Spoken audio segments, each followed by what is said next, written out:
Good evening, voters of Tampines, GRC. I am very honored to be addressing you on this very last day of the campaign. I love you. We love you. The NSP has run a very good campaign. We have run a campaign that has addressed the issues of Singaporeans. We have run on issues that we have come across in our walkabouts, in our outreach. And I want to contrast our campaign with that of the PAP. You know, before this election started, they imagined up an issue, the town council issue. They told Singaporeans that this election was going to be about the town council. And so they spent the first 2 or 3 days battling it out with the Workers' Party over the town council. But what has become of the town council issue now? That's right, right? It has died a natural death. That's true. And why? Why has it died a natural death? Because it was a non-issue. Singaporeans were not interested in that issue.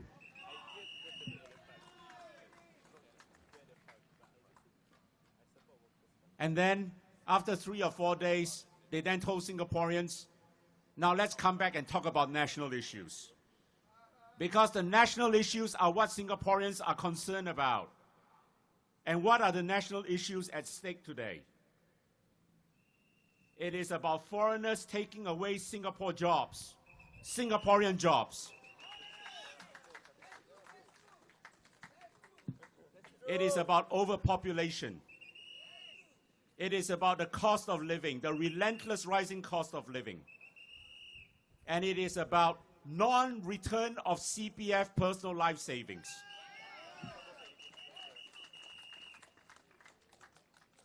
A complete breach of promise by a government. And there they go about lecturing the public. Don't elect dishonest opposition members. Don't elect opposition members who cannot keep their promise. And they breach a sacred promise to Singaporeans.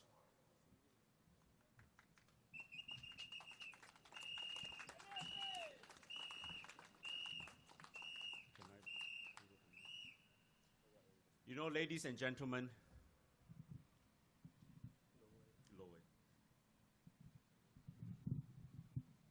sorry for this little interruption.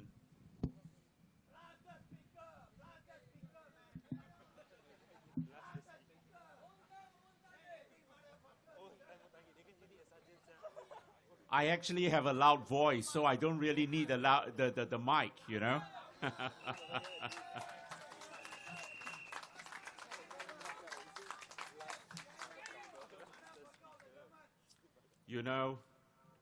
You know what is the favorite phrase of the PAP today?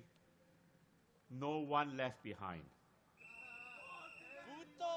You know where they got that phrase from, or where they borrowed that phrase from? It was from a phrase that the Republicans used under George Bush in 2001, when they passed a legislation called No Child Left Behind. So the PAP borrowed that. It has become their favorite phrase today, no one left behind. But I'm telling you, Singaporeans, today, many of our countrymen are being left behind by the PAP.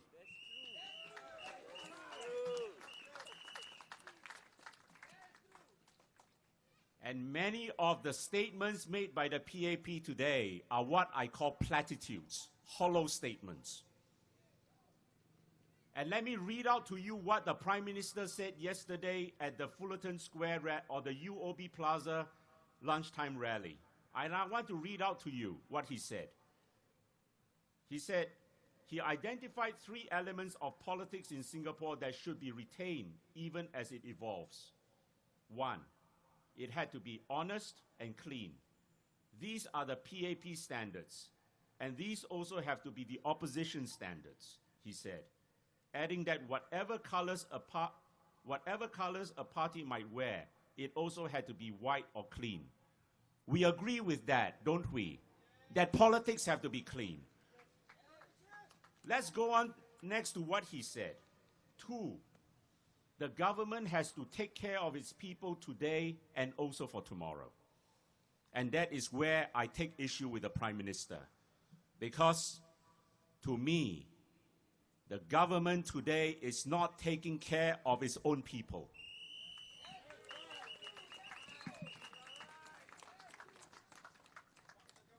If it was taking care of its own people, we would not be having the problems we are having with the retrenchment of our highly educated middle-class professionals.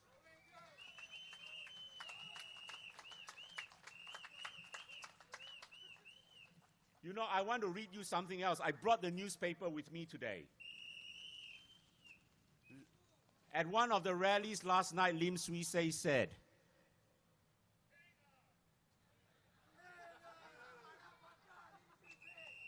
you know what he said? He said, with regard to those professionals who were being retrenched, who are bearing the brunt of competition from foreigners in the workplace, he said, I feel their frustration and stress. You tell me whether this is a hollow statement, a platitude. It is their policies which are causing that Singaporean middle-income professional who has lost his job, frustration and stress. I have asked repeatedly in this campaign, from the very first time I debated the PAP MPs on nomination day, and I asked Denise Phua and Lawrence Wong, what is your answer to that Singaporean?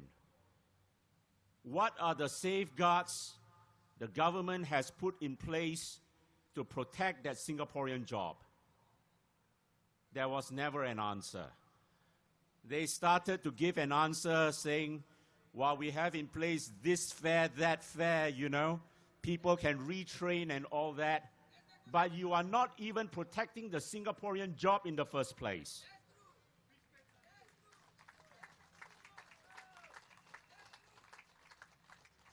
Isn't the solution simple? Isn't the solution this? That in every job, that Singaporean should have priority. Tell me what is so difficult with that?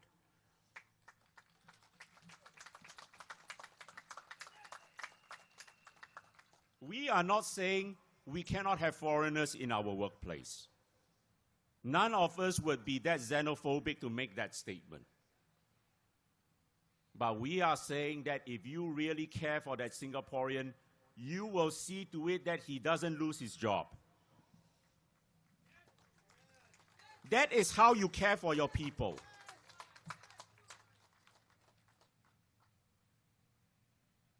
You know, we ask a Singapore man when he turns 18 to serve our country for 2 years, to bear arms for our country for 2 years. But that Singapore young man, when he sees his father losing a job to a foreigner, not because his father is any less talented, but simply because that foreigner is cheaper to employ, are we instilling in that Singapore young man a pride for our country? Are we telling him that you have a great future? And worse still, ladies and gentlemen, there are many Singapore young graduates today who cannot find a job in our own country.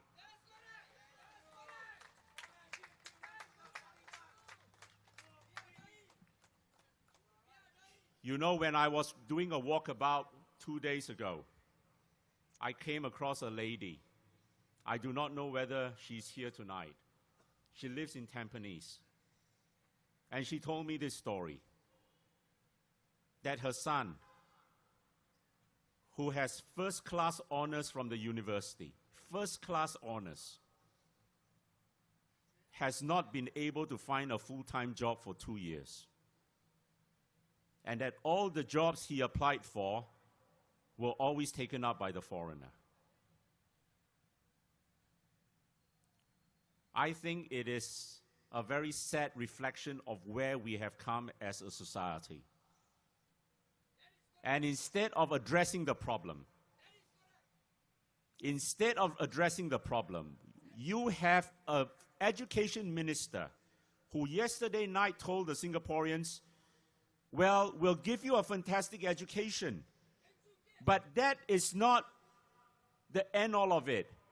We must have the jobs in place. If you allow our country to go to waste, there won't be jobs. We are not saying that our country will go to waste, all right? But in the first place, make sure that there is a job for that Singapore graduate.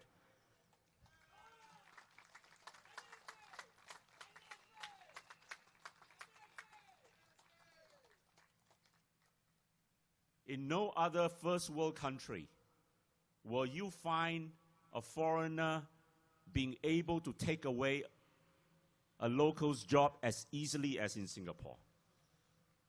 You go to America, you go to any developed country in Europe, for example, Britain, for France, you go to Japan, you go to Australia, you see whether you can take away the job of the local.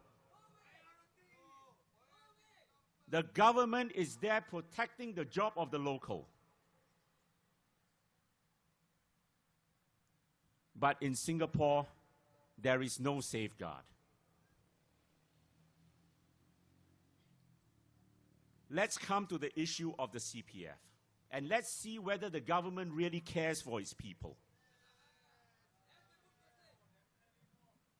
You know, a few days ago, the Prime Minister said, well, the opposition will never tell you at their rallies that on a retirement account, the CPF earns you 6%, better than if you go to DBS or UOB, all right?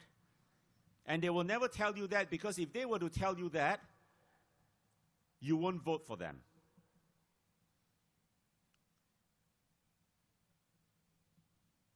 The CPF returns between 2.5% to 4%, to the best of my knowledge, on your ordinary account.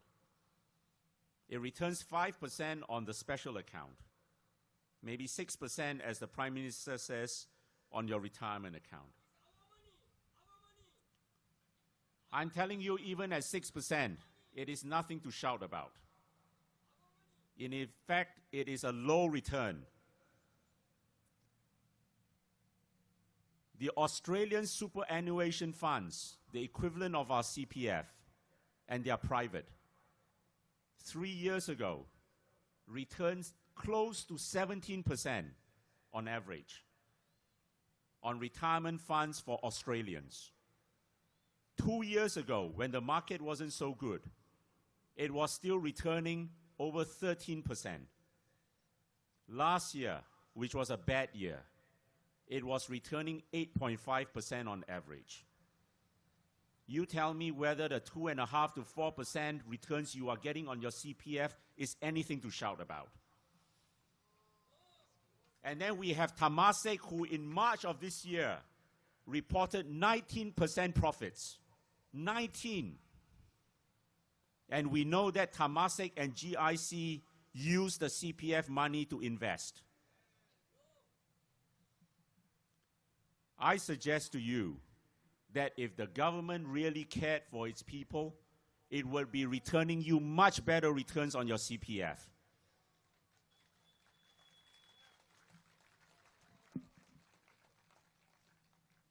But even if the CPF were to return you 30% or 100%, at the end of the day, that money is your money.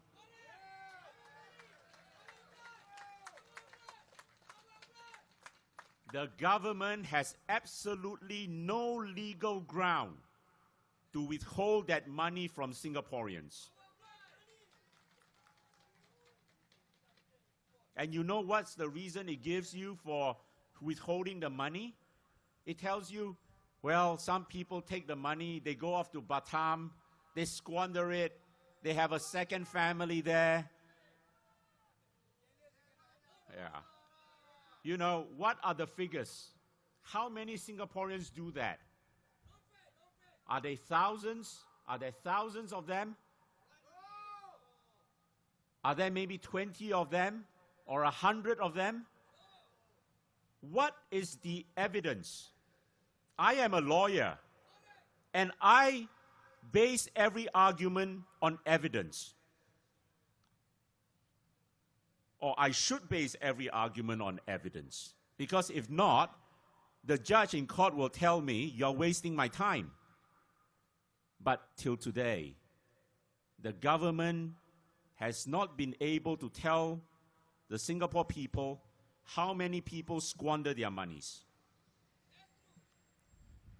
And I think the figures are very, very low.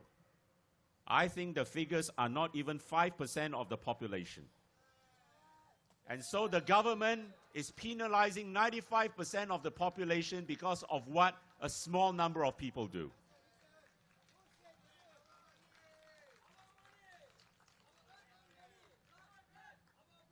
And as our president, Mr. Teo, had already explained in Chinese, in Mandarin, there is a very simple solution, even if you want to take that position.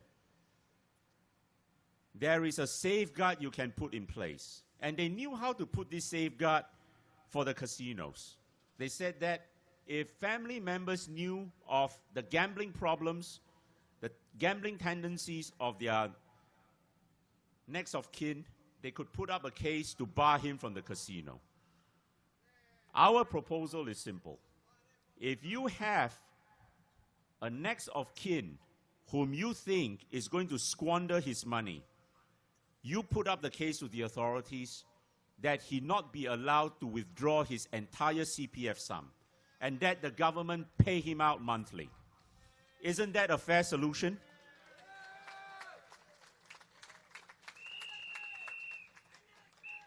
And you know, worse still, ladies and gentlemen, worse still, what is the consequence of withholding people's CPF monies? So many Tampines residents have come up to us.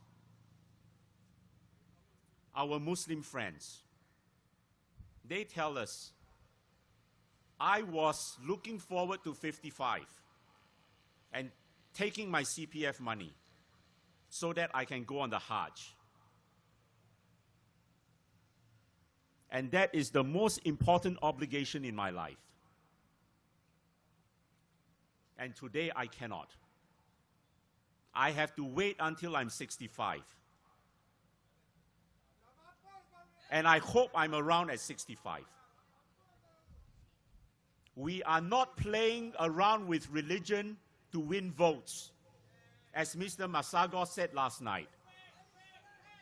But when a government is preventing its citizens from practicing their religion properly, I think we have a duty to speak up.